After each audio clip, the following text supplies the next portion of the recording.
दोस्तों, Hindenburg report को निकले 1 महीने से ज्यादा हो चुका है, लेकिन अभी भी एक के बाद एक नए आरोप लगते जा रहे हैं अडानी ग्रुप के ऊपर।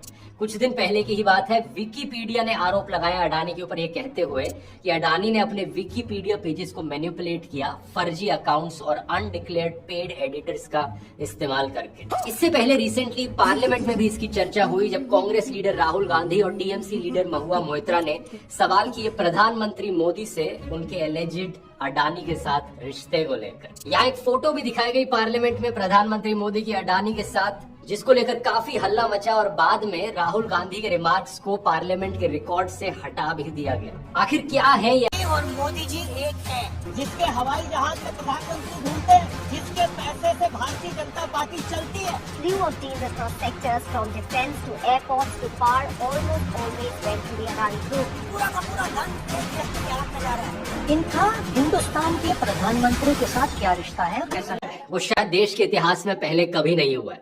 ये पहली बार है कि किसी एलिजिड स्कैम में जनता के पैसे डूबे हों और जनता में से कुछ लोग खड़े होकर इन्वेस्टिगेशन डिमांड करने की जगह उस कंपनी को या सरकार को ही डिफेंड करने के लिए खड़े हो गए। ट्विटर पर ट्रेंड चलाया जाता है #IStandWithAdani।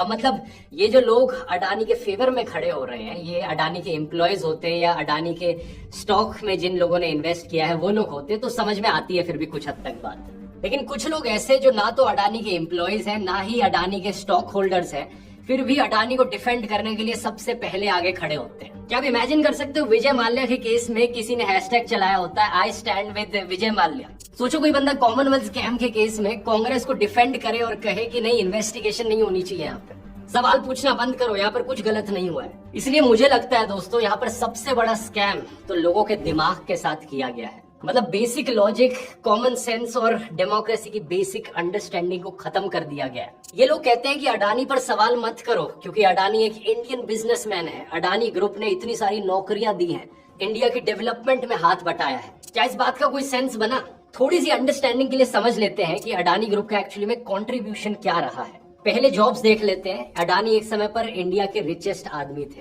एशिया के रिचेस्ट आदमी थे, इनफैक्ट दुनिया के सेकंड रिचेस्ट आदमी थे। उस वक्त इनकी नेटवर्थ 12.44 लाख करोड़ रुपीस थी। हिंडनबर्ग रिपोर्ट आने के बाद बहुत घटी है ये नेटवर्थ, लेकिन अभी भी जिस वक्त मैं वीडियो बना रहा हूँ, ब्लूमबर्ग के अकॉर्डिंग इनकी नेटवर्थ बताई जाती है 4.3 लाख करोड़ रुपीस। इतने अमीर आदमी, इतनी सारी कंपनियां इनके अंदर है, तो इनकी सारी कंपनियां बहुत सारे लाखों लोगों को जॉब्स दे रही होंगी ना।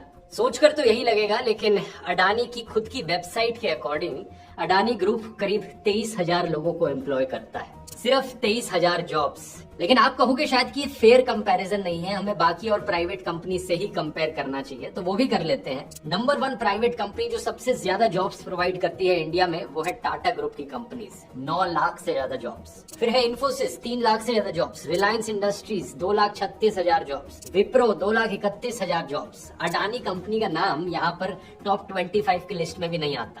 अपनी सरकारी कंपनी कोल इंडिया लिमिटेड को देख लीजिए, 2.7 lakh employees. Indian railways 12.5 lakh employees. Amul जैसी कंपनी लाइवलीहुड प्रोवाइड करती है 36 लाख किसानों को। ओवरऑल एग्रीकल्चर के सेक्टर में 15 करोड़ से ज्यादा लोग एम्प्लॉयड है। तो नंबर्स देखोगे, कोई इतना बड़ा कंट्रीब्यूशन नहीं है अडानी ग्रुप का इंडिया में जॉब्स देने में। दूसरा, चलो जॉब्स नहीं, शायद टैक्सेस में तो बड़ा कंट्रीब्यूशन होगा क्योंकि इतनी बड़ी नेटवर्थ है। बिजनेस टुडे के द्वारा कंपाइल की गई इंडिया की टॉप 10 टैक्स पेयर कंपनीज की लिस्ट देख लीजिए। टॉप पर है रिलायंस, फिर SBI, फिर TCS, HDFC bank, Vedanta, JSW steel, Indian oil corporation, Tata steel, LIC, Infosys, coal India. यहाँ पर अडानी का नाम तो कहीं नहीं दिख रहा। कई लोगों ने ये चीज पॉइंट आउट करी कि इंडिया के सबसे अमीर आदमी, लेकिन इनकी companies top 10 tax payer companies में भी नहीं आती। ऐसा कैसे हो सकता है? इसकी एक एक्सप्लेनेशन हो सकती है कि टैक्स लगाया जाता है प्रॉफिट के बेसिस पर, ना कि नेट वर्थ के बेसिस पर। तो चलो प्रॉफिट को ही देख लेते हैं। moneycontrol.com के अकॉर्डिंग अडानी एंटरप्राइजेस का प्रॉफिट 12 महीने के लिए मार्च 2022 में था 1,113 करोड़ रुपए। यहाँ कुछ अजीब नहीं लग रहा आपको कि जितनी ये बाकी सारी कंपनीज टैक्स देती हैं, उतना अडानी का प्रॉफिट भी नहीं है? अगर इनका बिजनेस इतना प्रॉफिटेबल नहीं है तो इनकी वैल्यूएशन इतनी ज्यादा क्यों है? क्या इनकी किसी कंपनी ने कोई ग्राउंड ब्रेकिंग इनोवेशन करी या कोई ऐसी टेक्नोलॉजी बनाई जिसे बहुत ज्यादा इस्तेमाल किया जा रहा हो, जैसे कि एप्पल, गूगल, फेसबुक, टेस्ला जैसी कंपनीज हो गई? लेकिन देखकर तो ऐसा भी नहीं लगता। तो ऐसा क्यों है? इनका जवाब शायद कहीं इन आरोपों में ही तो नहीं छुपा। आइए अब एक एक करके दोस्तों इन सारी नई एलिगेशंस को देखते हैं, स्पेशली वो एलिगेशंस जो इंडियन पार्लियामेंट में लगाई गई। सबसे पहला आरोप है लैंड स्कैम का। यह उस समय की बात है जब नरेंद्र मोदी जी गुजरात के चीफ मिनिस्टर थे। उस वक्त गुजरात में अलग अलग इंडस्ट्रियल ग्रुप्स को जमीन की जरूरत थी अलग अलग प्रोजेक्ट्स करने के लिए, तो उन्होंने जमीन खरीदी। जैसे कि के रहेजा कॉर्पोरेशन ने जमीन खरीदी 470 रुपए पर स्क्वायर मीटर के हिसाब से। मारुति सुजुकी को जमीन मिली 670 रुपए पर स्क्वायर मीटर के हिसाब से। Ford India, Tata Motors, TCS ने करीब 1100 रुपए दिए पर स्क्वायर मीटर। टोरेंट पावर ने 6000 रुपए दिए पर स्क्वायर मीटर। लेकिन जब अडानी ने अपनी जमीन खरीदी पोर्ट बनाने के लिए, तो उन्हें ये जमीन मिली सिर्फ 32 रुपए पर स्क्वायर मीटर में, और ये मैक्सिमम था। कुछ जगहों पर इस जमीन का प्राइस 1 रुपए पर स्क्वायर मीटर तक था। ये मैं अपने मन से बनाकर नहीं बोल रहा हूँ, 26 अप्रैल 2014 का बिजनेस स्टैंडर्ड का आर्टिकल है, हेडलाइन पढ़ सकते हो। Adani group got land at cheapest rates इन मोदीज गुजरात। तो आरोप यहाँ पर ये कि जमीन घोटाला हुआ। इसके बाद अप्रैल 2015 में सीएजी ने अपनी गुजरात असेंबली में रिपोर्ट दिखाई। इन्होंने कहा कि गुजरात सरकार ने फॉरेस्ट लैंड को सही तरीके से क्लासिफाई नहीं किया, जिसकी वजह से करीब 58.64 करोड़ रुपीस का बेनिफिट पहुंचा गौतम अडानी प्रमोटेड मुंद्रा पोर्ट को। ये चीज हुई साल 2008-9 में। इसके बाद 2022 में पब्लिक अकाउंट्स कमेटी ने सेम चीज को दोबारा दोहराया। इन्होंने कहा कि क्लासिफिकेशन करी जानी थी जमीन की इको क्लास 2, लेकिन इसे क्लासिफाई किया गया एज इको क्लास 4, जिसकी वजह से सरकार को 58.67 करोड़ रुपीस का नुकसान हुआ। और सरकार के पैसे का नुकसान मतलब जनता के पैसे का नुकसान। दूसरा आरोप है फॉरेस्ट की जमीन का दुरुपयोग किया जाना। नरेंद्र मोदी जी प्रधानमंत्री बने मई 2014 में, और टाइम्स ऑफ इंडिया की ये रिपोर्ट देखिए अक्टूबर 2014 की। सेंटर क्लियर्स 370 एकड़ forest land for Adani's coal based thermal power plant. ये हुआ महाराष्ट्र में। इसके बाद 2018 में और 142 हेक्टेयर्स को सैंक्शन किया गया, इस बारी सेंटर गवर्नमेंट और स्टेट गवर्नमेंट दोनों के द्वारा, और दोनों को उस वक्त बीजेपी के द्वारा हेड किया जा रहा था। फॉरेस्ट डिपार्टमेंट ने रिस्पांस में कहा कि ये जो फॉरेस्ट जमीन डिमांड करी गई है इनके द्वारा, ये बेरेस्ट मिनिमम है, और इस जमीन को दिए जाने से एम्प्लॉयमेंट बढ़ेगी। आप पूछोगे कितनी एम्प्लॉयमेंट, तो इन्होंने कहा कि 100 लोकल रेजिडेंट्स को जॉब्स मिलेंगी और इनडायरेक्टली 250 रेजिडेंट्स को, टोटल में 350 जॉब्स। मार्च 2018 में ही अडानी ग्रुप को इन प्रिंसिपल अप्रूवल मिला करीब 1550 हेक्टेयर्स फॉरेस्ट लैंड यूज करने का मुंद्रा स्पेशल इकोनॉमिक जोन के लिए। फॉरेस्ट एडवाइजरी कमेटी ने इस चीज को लेकर कहा कि ये फॉरेस्ट लैंड जो है ये नॉन फॉरेस्ट यूज के लिए इस्तेमाल किया जाएगा ज्यादातर इसमें से। तीसरा आरोप है यहाँ पर एयरपोर्ट घोटाले का आरोप। नवंबर 2018 में कैबिनेट 6 एयरपोर्ट्स के प्राइवेटाइजेशन को अप्रूव करता है। अब यहाँ पर एयरपोर्ट्स का प्राइवेटाइजेशन कराया जाना अपने आप एक चर्चा का मुद्दा है। ये भी सवाल उठाना चाहिए यहाँ पर कि जो एयरपोर्ट प्रॉफिट कमा रहा हो, अच्छा खासा प्रॉफिटेबल बिजनेस हो सरकार के लिए, उसे क्यों प्राइवेटाइज किया जाता है? जब तक कोई ऑर्गेनाइजेशन सरकार के अंडर है और प्रॉफिट कमा रही है तो उसका प्रॉफिट जाता है सरकार के पास, जिसे जनता की भलाई के लिए इस्तेमाल किया जा सकता है। लेकिन अगर उसे प्राइवेटाइज कर दिया जाएगा तो उसका प्रॉफिट सिर्फ एक कॉर्पोरेट कंपनी के पास जाएगा और फायदा भी उसी को ही होगा। पहले एक्सक्यूज दिया जाता था कि जो लॉस मेकिंग पब्लिक कंपनीज हैं उन्हें प्राइवेटाइज किया जा रहा है। चलो लॉस मेकिंग में बात समझ में आती है, लेकिन ओएनजीसी का एग्जांपल लीजिए। फाइनेंशियल ईयर 2021-22 में उन्होंने 40,000 करोड़ का नेट प्रॉफिट रिकॉर्ड किया था। इंडिया की सेकंड मोस्ट प्रॉफिटेबल कंपनी बन गई थी रिलायंस इंडस्ट्री के बाद। लेकिन फिर भी सरकार ओएनजीसी को कहती है कि ऑयल और गैस फील्ड्स को प्राइवेटाइज करो। एनीवेज ये अपने आप में एक बहुत बड़ा मुद्दा है। अभी एयरपोर्ट्स के प्राइवेटाइजेशन पर आए तो नवंबर 2018 में एक कमेटी बनाई गई, public private partnership appraisal committee. इस कमेटी का काम था क्राइटेरिया डिसाइड करना कि प्राइवेटाइजेशन के बाद एयरपोर्ट्स किसे दिए जाएंगे। इस कमेटी ने 2 डिसीजंस लिए। पहला कि जो भी कंपनी इन एयरपोर्ट्स को खरीदेगी उन्हें पहले से कोई एक्सपीरियंस होने की जरूरत नहीं है इस फील्ड में, और दूसरा कोई रिस्ट्रिक्शन नहीं है कि एक कंपनी कितने एयरपोर्ट्स की बिडिंग कर सकती है। तो इसके बाद हुआ क्या कि सारे के सारे 6 एयरपोर्ट्स अडानी के पास गए, और अडानी कंपनी के पास कोई प्रीवियस एक्सपीरियंस भी नहीं था एयरपोर्ट्स चलाने का। अब ये रिपोर्ट किया जाता है दोस्तों कि जब ये हुआ था तब फाइनेंस मिनिस्ट्री और नीति आयोग ने अपने कंसर्न्स रेज किए थे इसके अगेंस्ट।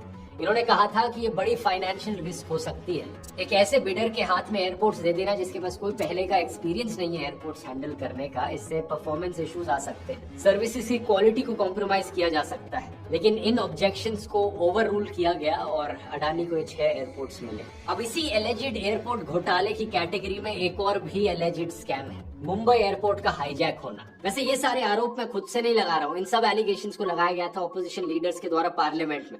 बस बात यह है दोस्तों, आप इनके बारे में डिटेल में इसलिए नहीं जानते क्योंकि मीडिया में इसकी कोई बात नहीं होती। तो बात कुछ ऐसी है कि मुंबई एयरपोर्ट कंट्रोल में था जीवीके ग्रुप के अंडर। 28 जुलाई 2020 इन्फोर्समेंट डायरेक्टरेट रेड करती है इस जीवीके ग्रुप के मुंबई और हैदराबाद के ऑफिसेस पर। साथ ही साथ मुंबई इंटरनेशनल एयरपोर्ट लिमिटेड के ऑफिस पर रेड डाली जाती है, जो कि एक जॉइंट वेंचर था जो इस एयरपोर्ट को चलाने लग रहा था। इस रेड के करीब 1 महीने बाद 1 सितंबर 2020 को अडानी ग्रुप 74% स्टेक एक्वायर कर लेता है मुंबई इंटरनेशनल एयरपोर्ट का। इस 74% स्टेक में 50.5% स्टेक जीवीके ग्रुप का था, जो पूरा अडानी के हाथों गया।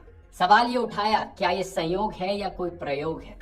जीवीके पर दबाव डालकर हिंदुस्तान की सरकार ने उस एयरपोर्ट को अदानी जी के हाथों में कर दिया। दिसंबर 2021 में minister of state for civil aviation general VK Singh ने राज्यसभा को बताया कि टोटल 8 एयरपोर्ट्स जो पब्लिक प्राइवेट पार्टनरशिप के अंडर हैं, उनमें से 7 एयरपोर्ट्स अडानी एंटरप्राइजेस के द्वारा रन किए जाते हैं। मार्च 2022 में एसबीआई अडानी की नवी मुंबई एयरपोर्ट की सारी डेट को अंडर राइट कर देता है, 12,770 करोड़ रुपए की डेट। अब आप यहाँ पूछेंगे अंडर राइट का मतलब क्या होता है, तो आइए डिक्शनरी डेफिनेशन देख लेते हैं।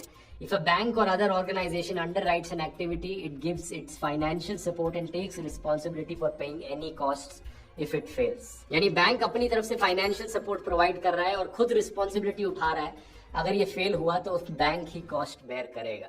बहुत ही गोल्डन ऑफर इसे कहा जाएगा। चौथा आरोप यहाँ पर लगाया गया है एलिजिड कोल घोटाला। ऑपोजिशन लीडर्स ने एलिज किया कि प्रधानमंत्री मोदी जब फॉरेन कंट्रीज के दौरों पर जाते हैं, वो इंडिया के बेनिफिट के लिए काम नहीं करते, वो अडानी के बेनिफिट के लिए काम करते हैं। He travels with you on your delegations. He meets heads of states on visits to India. He portrays that India is the Prime Minister and the Prime Minister is him. He makes it appear to the world that he is the remote control behind the Prime Minister, and by obliging him, he will be obliging the Prime Minister. दिलचस्प बात यह है कि ऐसे आरोप सिर्फ opposition leaders नहीं लगा रहे हैं, बल्कि बीजेपी के कुछ लीडर्स भी लगाने लग रहे हैं। बीजेपी के लीडर सुब्रमण्यम स्वामी ने एक क्रोनोलॉजी शेयर करी थी। हमारी रिसर्च टीम ने इन सारे न्यूज आर्टिकल्स को वेरीफाई किया, ये सच है कि नहीं, ये सारे सच है। ये सुनिए क्रोनोलॉजी। दिसंबर 2021 अडानी ग्रुप अपनी ऑस्ट्रेलिया की कोल माइन से कोल को एक्सपोर्ट करना शुरू करता है। इस कोल माइन को लेकर वैसे प्रोटेस्ट भी हुए थे क्लाइमेट एक्टिविस्ट के द्वारा। मई 2022 इंडिया में सरकार कोल पर लगाई इंपोर्ट ड्यूटी को कट कर देती है, 2.5% से लाकर 0% कर दिया जाता है। जून 2022 मोदी सरकार कोल इंडिया से कहती है कि रेडी रहो यहाँ पर 12 मिलियन टन कोयला इंपोर्ट करने के लिए। जून 2022 एनटीपीसी 8,300 करोड़ के कोल इंपोर्ट टेंडर्स को अवार्ड कर देती है अडानी एंटरप्राइजेस को। क्या ये संयोग है या प्रयोग है? सुब्रमण्यम स्वामी ने 2 और इम्पोर्टेंट रिपोर्ट्स मिस आउट कर दी। मई 2022 पावर प्लांट्स को अलाउ किया जाता है इंडिया में कि वो ब्लेंडेड कोल इस्तेमाल कर सके, जिसमें 30% इम्पोर्टेड कोल मिला हो। अंटिल मार्च नेक्स्ट ईयर बिना बायर स्टेट्स का कंसेंट लिए। 26 मई को एक emergency coal blending order pass किया जाता है इसके लिए under section 11 of the electricity act. जुलाई के महीने में कांग्रेस लीडर गौरव वल्ला इस चीज के अगेंस्ट कंसर्न रेस करते हैं, कहते हैं कि सरकार अपने दोस्तों के बेनिफिट के लिए काम कर रही है। अगस्त 2022 इस ऑर्डर को वापस ले लिया जाता है, लेकिन जनवरी 2023 central government power generation company से कहती है कि वो इंपोर्टेड कोल का ब्लेंड यूज करें up to 6% of their requirement in सितंबर। अब इस पूरी कहानी में एक मेजर पॉइंट मैंने मिस आउट कर दिया। सरकारी ऑफिशियल्स ने खुद ही न्यू इंडियन एक्सप्रेस को बताया था कि जो डोमेस्टिक कोल है, जो कोयला इंडिया के अंदर से आता है, उसकी कीमत होती है around 1,700 to 2,000 rupees per ton. लेकिन जो कोयला अडानी के द्वारा इंपोर्ट किया जा रहा है, उसकी कीमत पड़ती है 17,000 रुपए से लेकर 20,000 रुपए पर टन। यानी पब्लिक सेक्टर कंपनीज को इंपोर्टेड कोयला यूज करने के लिए कहा जाए तो और 10 गुना कीमत उन्हें पे करनी पड़ रही है। वैसे यहाँ पर अगर आप पुराने एलिजिड स्कैम्स के बारे में भी डिटेल में जानना चाहते हैं, जैसे कि alleged 2G spectrum scam, Commonwealth scam, exactly क्या हुआ था उन स्कैम्स में, क्यों उन्हें घोटाला कहा जाता है, तो ये वाली ऑडियो बुक कुकू एफएम पर मैं आपको रेकमेंड करूंगा, इंडियाज बिगेस्ट स्कैम्स। 10 चैप्टर की ऑडियो बुक है, ऐसे ही 10 एलिजिड स्कैम्स के बारे में डिटेल में बताया गया है। कुकू एफएम को नहीं जानते, एक बढ़िया ऑडियो लर्निंग का प्लेटफॉर्म है जहाँ पर ढेर सारी ऐसी नॉलेजेबल ऑडियो बुक्स आपको सुनने को मिलेंगी। फिक्शन से लेकर हिस्ट्री या पॉलिटिक्स, हर टॉपिक्स पर आपको ऑडियो बुक्स मिलेंगी। और अगर आप कूपन कोड ध्रुव50 इस्तेमाल करेंगे तो आपको पहले महीने के ऊपर 50% ऑफ मिलेगा। 99 रुपीज की जगह सिर्फ 49 रुपीज कॉस्ट पड़ेगी। इसका लिंक नीचे डिस्क्रिप्शन में मिल जाएगा, जाकर चेकआउट कर सकते हैं। यहाँ मैं धन्यवाद करना चाहूंगा कुकू FM का इस वीडियो को स्पॉन्सर करने के लिए भी। और अब टॉपिक पर वापस आते हैं। ऐसी ही एक और क्रोनोलॉजी देखते हैं जो श्रीलंका से रिलेटेड है। मई 2019 इंडिया, जापान और श्रीलंका की सरकारें एक मेमोरेंडम ऑफ कोऑपरेशन साइन करती हैं ईस्ट कंटेनर टर्मिनल की डेवलपमेंट के लिए। ये कोलंबो पोर्ट में होगा, बड़ी अच्छी चीज है। फरवरी 2021 श्रीलंका इस 2019 की ECT एग्रीमेंट को कैंसिल कर देता है। इंडिया और जापान इतने खुश नहीं होते इसे देखकर। अगले महीने मार्च 2021 श्रीलंका टर्मिनल बदल देता है, ईस्ट कंटेनर टर्मिनल से वेस्ट कंटेनर टर्मिनल। लेकिन फिर ये कहता है कि ये एक joint public private partnership project होगा जो कि किया जाएगा श्रीलंका पोर्ट्स अथॉरिटी और अडानी पोर्ट्स एंड SCZ के बीच में। श्रीलंका की सरकार अपनी प्रेस रिलीज में कहती है कि इनकी कैबिनेट अपॉइंटेड नेगोशिएशन कमेटी ने रिक्वेस्ट किया था इंडिया के हाई कमीशन से और जापानीज एम्बेसी से कि वो अपने इन्वेस्टर्स नॉमिनेट करें। जापान ने किसी इन्वेस्टर का नाम नहीं लिया और इंडियन हाई कमीशन ने अडानी पोर्ट्स और SCZ को अप्रूवल दिया। ये इकलौता फॉरेन प्रोजेक्ट नहीं है जो अडानी के पास गया हो। ऐसे ही कई और कॉन्ट्रैक्ट्स हैं पोर्ट्स, डिफेंस, इलेक्ट्रिसिटी से रिलेटेड श्रीलंका, बांग्लादेश, इजराइल जैसे देशों में जो अडानी के पास गए हैं। TMC लीडर महुआ मोइत्रा का कहना है कि अडानी एक्चुअली में प्रधानमंत्री मोदी जी के साथ ट्रैवल करते हैं उनके फॉरेन दौरों पर। वो बाकी और हेड्स ऑफ स्टेट से मिलते हैं और एक ऐसा इंप्रेशन क्रिएट कर रखा है कि वही रिमोट कंट्रोल है जो प्रधानमंत्री मोदी को चला रहे हैं। अगला बड़ा आरोप है टैक्स इवेजन का। इस नोटिस को देखिए जो दिया गया था डायरेक्टरेट ऑफ रेवेन्यू इंटेलिजेंस के द्वारा। इसकी डेट है मई 2014 की।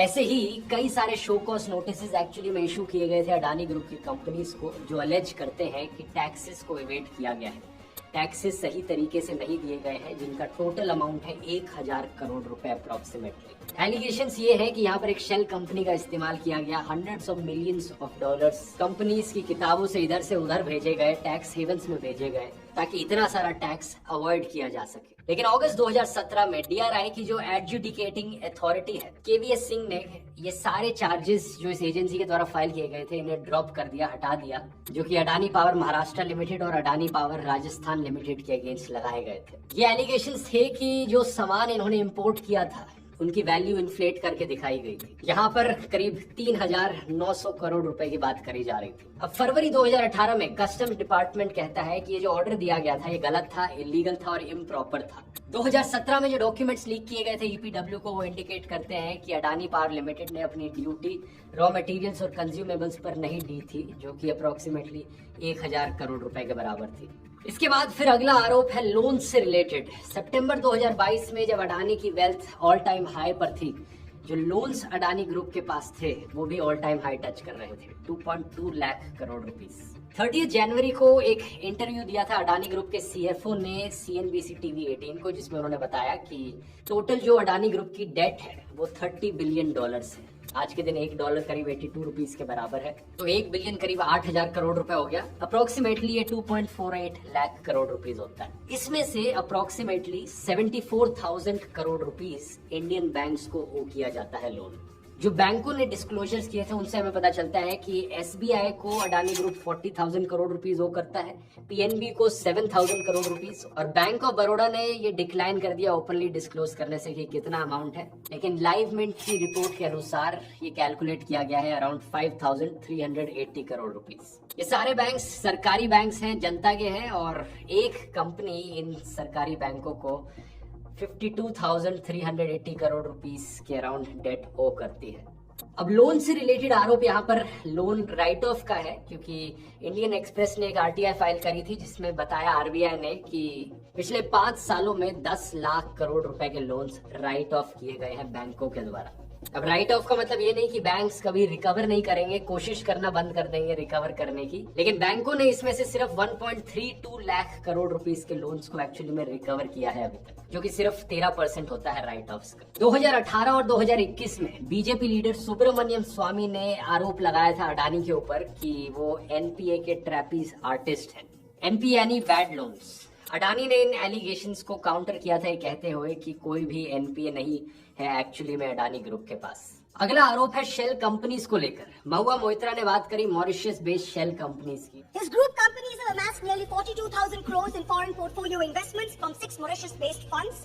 These funds have commonalities like common address, common company secretary, common directors. उन्होंने पूछा कि इस चीज की इन्वेस्टिगेशन क्यों नहीं करी गई 2019 में ही, जब उन्होंने इस बात को पार्लियामेंट में उठाया था। There is an urgent need to investigate these funds. I have brought this up in this house since 2019. इन्होंने 40 और शेल कंपनीज को मेंशन किया जिन्होंने अडानी ग्रुप पे पैसा लगाया अपना। इन्होंने कहा कि इस फंडिंग को मैनेज किया जाता है अडानी के भाई के द्वारा और एक चाइनीज आदमी के द्वारा जिसका नाम है चैंग चुंग लिंग। DRI के रिकॉर्ड्स हमें बताते हैं कि चैंग चुंग लिंग और Vinod Adani same residential address share करते हैं। अडानी ग्रुप ने इस एलिगेशन को लेकर कोई कमेंट नहीं किया है। आरोपों की लिस्ट बहुत लंबी है दोस्तों। ये जो अभी आपको मैंने सारी एलिगेशन सुनाई ये पूरी नहीं है। एक एक करके ऐसे ही लिस्ट डाउन करने बैठ गया तो 2 घंटे का वीडियो बन सकता है। अभी के लिए ये जान लेते हैं कि आगे क्या हुआ।